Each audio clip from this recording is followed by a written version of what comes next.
You remember these? Well, what about these? You ever wonder what would happen if you were to combine the two? Let's find out.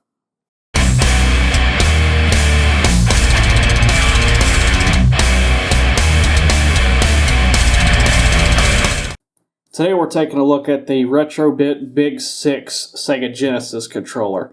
Really cool controller, officially licensed by Sega. As you can see, the box is just like what you would get from back in the day. The whole point of this thing is literally a 6-button controller in the form of their 3-button controller. As you can see, 3-button form factor. Really cool. I anticipate this to be pretty comfortable. This has been kind of buzzing on YouTube as far as the retro gaming community. I'm certainly not the first one to make a video on it, but let's go ahead and unbox this. So there are 3 variations of this controller here. I have the wired Sega Genesis console one, just standalone Genesis. This was $16.99. The wired USB one, which works on like PC, Switch, Genesis Mini, that's $19.99, and they have a wireless 2.4 gigahertz version for $34.99. Get out, you son of a bitch. Let's see. There we go. Okay. So it looks like standard packaging. Clamshell here. Let's see what all we get. So clamshell packaging. Here's the controller itself. You can pull that out. And it pretty much feels identical as far as the mold to the original 3-button. I've got the 3-button right here. Even the texture feels the same. It's got a slight texture to it like the original.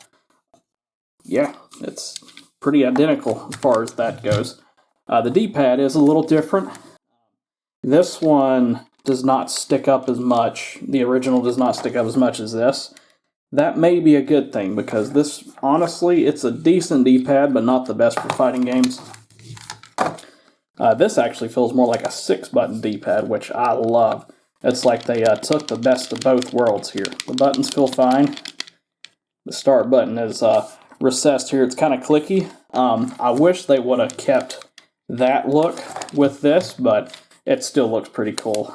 They did change the positioning of the Sega Genesis logo, which I'm sure they had to because of the way the mold is right here. It would look kind of off if they didn't. Yeah, so that is the Genesis controller. And then inside of the box, it comes with this little thank you for your purchase thing from Retrobit. Yeah, cool stuff. Let's give it a little test, see how it performs. So everyone knows the best way to test the performance of a controller is with a fighting game. So let's jump into Street Fighter. This is actually a remastered edition. It's a ROM hack. Really cool. It's pretty much Champion Edition, but with better color palettes, pretty much. I don't care about the stage. Okay. So, let's see how the D-pad acts. Okay. Not bad.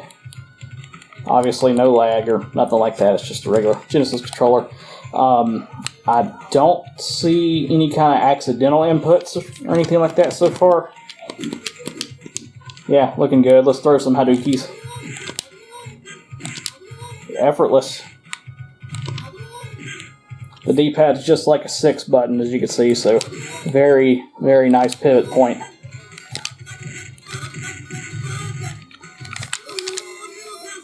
Yeah, I like it.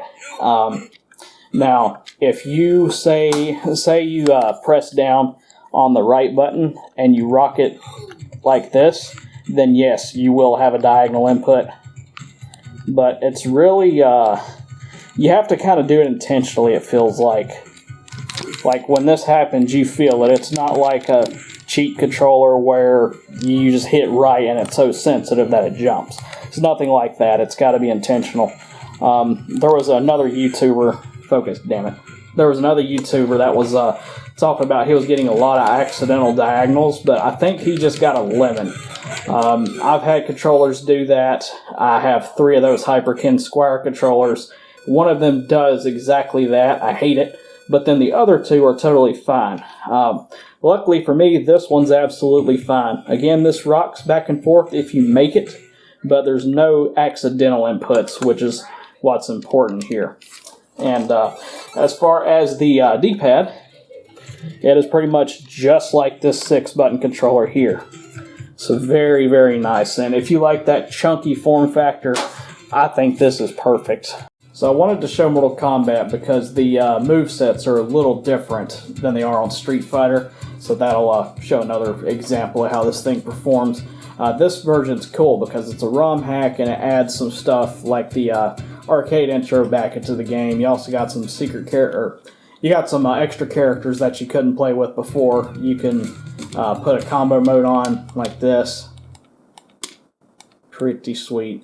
What's preference? Okay. So what options is credits, extra controls. Yep. I'm gonna go with Shang Tsung. So you got like Smoke, you got the bosses like Kataro.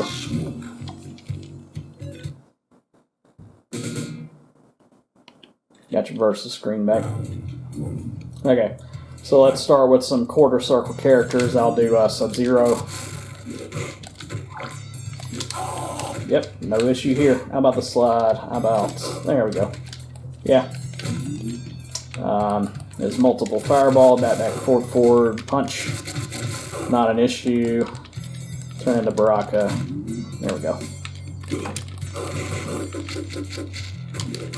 And I'm not getting any accidental inputs whatsoever, so no issues with that.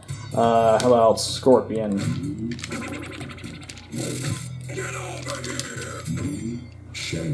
Yeah, no issues here. Okay, let's test the shmup. Thunder Force 3, one of the best ever. If you like shooters and you haven't played this, you have to play it. Everything about this game is awesome. So yeah, no accidentals once again. I should probably pay a little more attention to the game than the camera so I don't embarrass myself with this. Looking good here.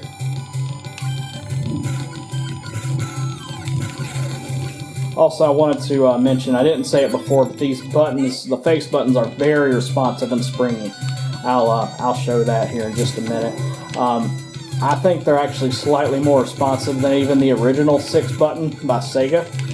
It's like in between the 6-button by Sega and the 3-button as far as how springy they are. It feels really good. This may actually be my new favorite controller for the Genesis.